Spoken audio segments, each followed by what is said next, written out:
So, whoa. Let me show you. These are the maggots.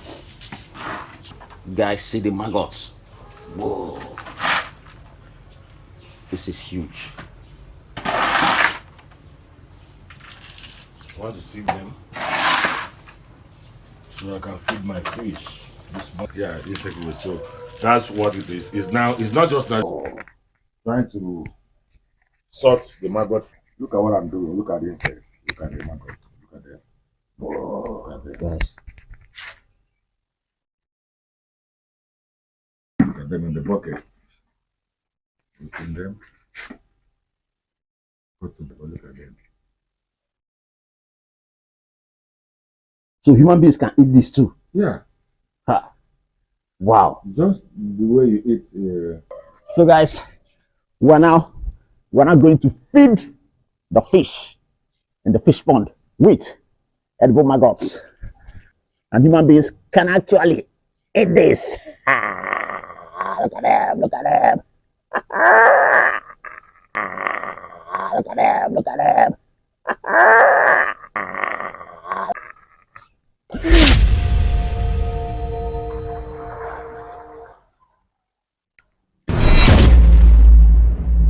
Guys, we did it. We did it. The maggots I told you about, they're here and they've hatched. And we're going to be feeding the fish in the fish pond using maggots. You know, I told you that the best you can do to save the situation, as it has to do with the rising costs of feed for fish pond, is to find alternative. And the flies I told you about that hatch edible maggots, that's what I've followed, and I've seen that it worked. And today I've come to see the maggots. Remember I showed you when we were preparing the flies, we put them in mosquito net, and then the flies hatched, became flies, and laid eggs. Once they lay eggs, they die, and then you prepare fresh larvae for another set of flies. Now let me show you the maggots. This is huge. So you see, the farmer has set up a number of buildings for the flies. Look at this. And then behind here we also have a number.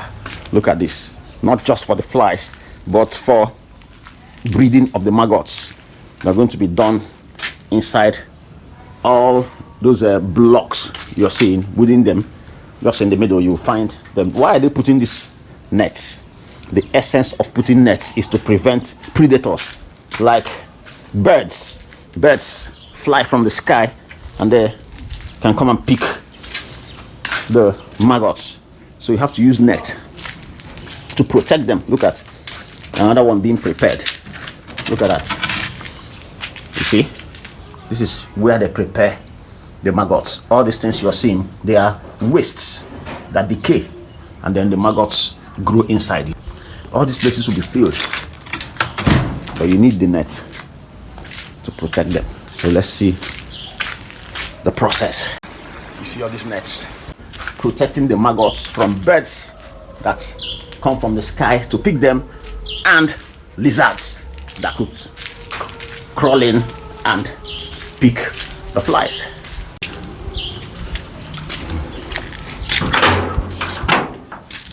So, whoa!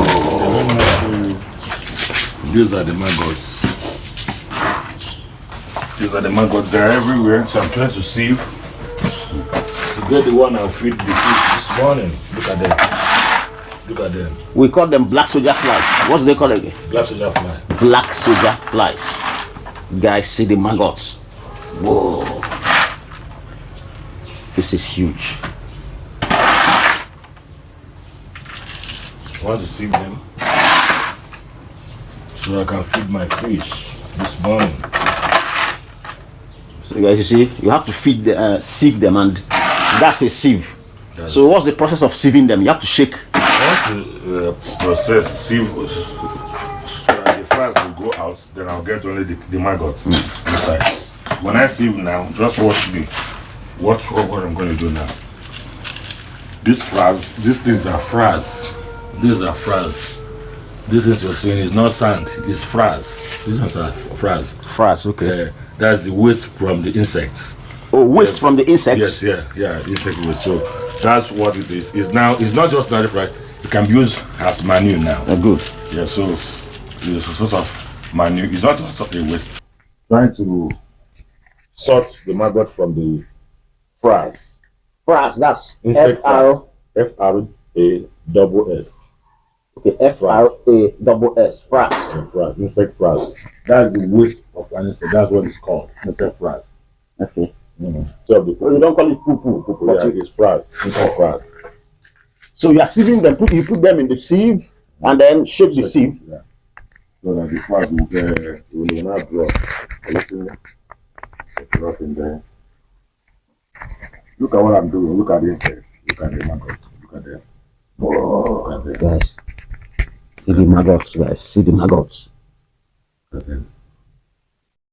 Look at them. So these are edible maggots for feeding the fish. You can use it to feed birds. That's chicken, poultry. If I fry it, I can eat it. Are you serious? Yes. Human beings can eat it. One day I will try it and show you. I'll fry it and eat. Just like the crayfish we use. That's the same way you can use it in cooking. It's good. It's very rich. I'm throwing them here. This one. Just so I will clean my fish. Now look at them here. Look at them in the bucket. You see them? Put the bread. There my scale. You know the weight of this one that is there. Okay, you can use scale to know the weight. Yeah, now what the weight of what I want to feed my fish. But look at them. So human beings can eat this too. Yeah. Ha. Wow. Just the way you eat the wind termite, the one you call ako. Okay. Yes, the same with that. Yes. If you fry this, you can still eat it. It's very. And this is going to be very nutritious. Yeah, it's very rich.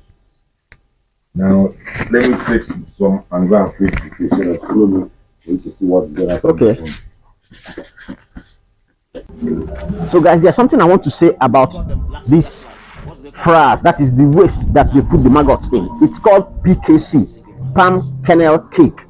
It comes out from the palm kernel. That is when you crack the palm kernel, the nut inside, you know, it's used to do oil, it's also used to do pomade. It's also used to do pomade and some other things. So when they crush it and then sieve the chaff and use the oil, the chaff is what you call PKC, palm kernel cake. That's what you're using here. But you can also use other wastes to do the maggot thing. You can use poo-poo, the poo-poo of chicken in the poultry. But because of the offensive odor, this fish farmer does not want to use it here because of the offensive odor of the chicken poo-poo, the poo-poo from poultry. But you can use it for this maggot. You can also use the chaff from corn. You can also use the chaff from corn when you are doing pap. You sieve out rotten fruits, anything that has decay, even animal poo-poo has decay. Just that we're checking the offensive odor, and then the fact that the PKC is quite common and cheaper. It's quite common and cheaper, and that is something you can always get. That is the story behind the PKC you're seeing. That is the only input you'll be making, apart from being regular in coming to check the maggots and then discipline of monitoring how the growth takes place. So, is this the quantity you use to feed the fish? Yes. Just this quantity? Yeah. Okay. Edible maggots. Wow. Everywhere. Look at them. Edible maggots. I told you. So guys, we're now going to feed the fish in the fish pond with edible maggots. I told you guys. And you know one thing, yes, and human beings can actually eat this. Look at them, look at them. But I have to fry them first. I have to fry them first before I eat them. This is it. Wow. Look at them. Look at them. Woo. The movement of my hands is also very interesting. Ah! Watch what will happen.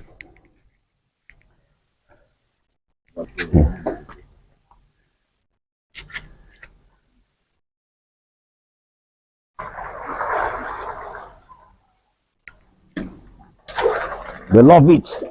They love it.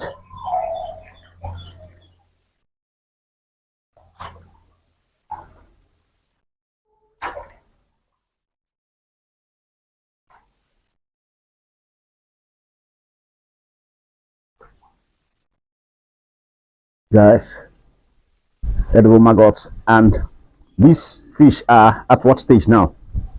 This is juvenile stage. So we just put them here, juvenile stage. So the next thing is that I'll monitor this and bring them. We need to lock the water because we changed water from that pond. So look at that. Look at that. The next pond, well, this pond has water hyacinth, yet you can see them rushing to eat the worms.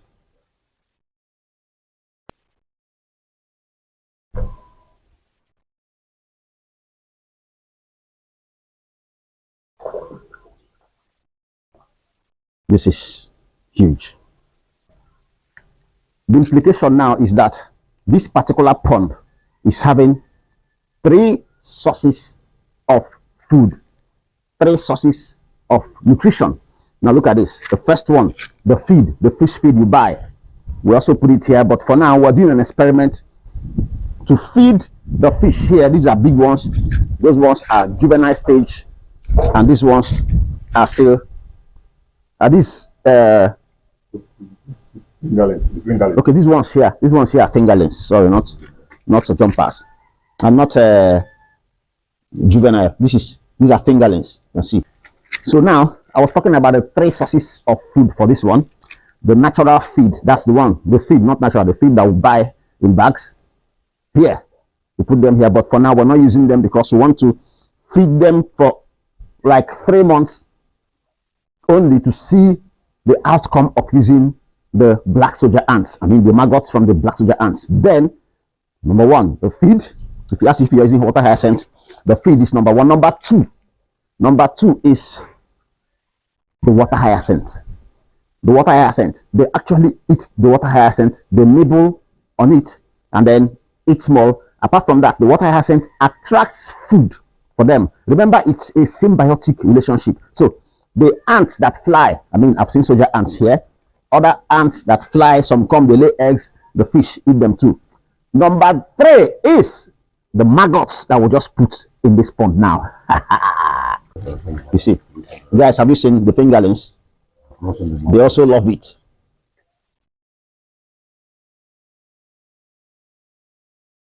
Have you seen? Every fish pond farmer, please try this out. Try this out. You can still use feed that you buy to feed them, but combining the two will help you save fund.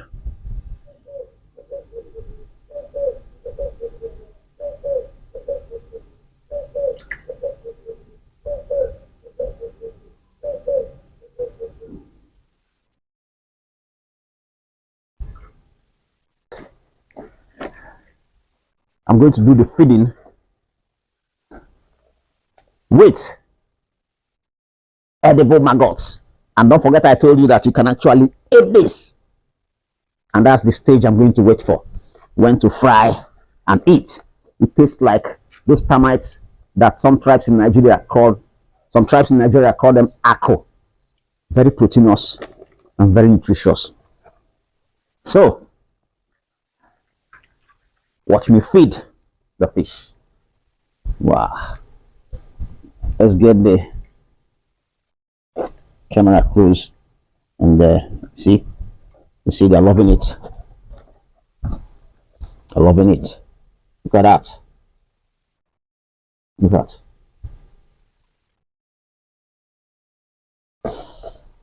So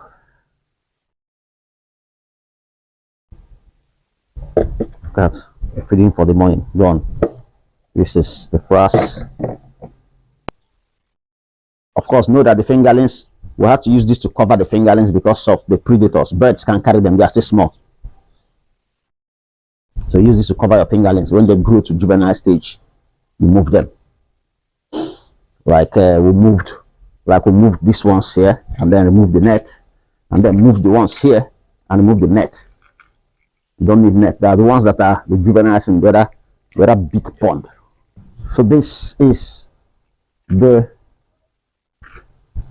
fingerlings. They love it, but remember that some of them have bigger mouth, some others have smaller mouth. So if you keep feeding them without giving them their normal feed, they have a smaller size feed. Those ones that don't struggle to get these big things might get smaller, and then some of them might starve, and you find that the ones that are bigger and have bigger mouth will enjoy more and become bigger, and that will be a disadvantage to the smaller ones.